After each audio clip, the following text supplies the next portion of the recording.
Ari daw ang aking isuot. Sabi ni Dudong, ay hindi nga garne ang aking passion. Ari kasing si Dudong, wala iyang taste, Mima. Kasi nga medyo majonda ng a little bit. Tingnan niyo yung pina-outfit sa akin. Tingnan niyo mamaya ang result. Para yung pangmanang. Eh hindi naman gayon ang aking passion. Ako'y fashionable.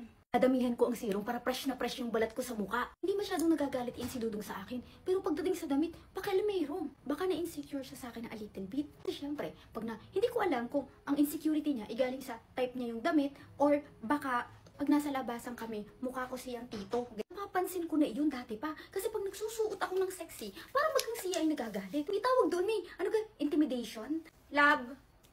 Love? What is the meaning of intimidate?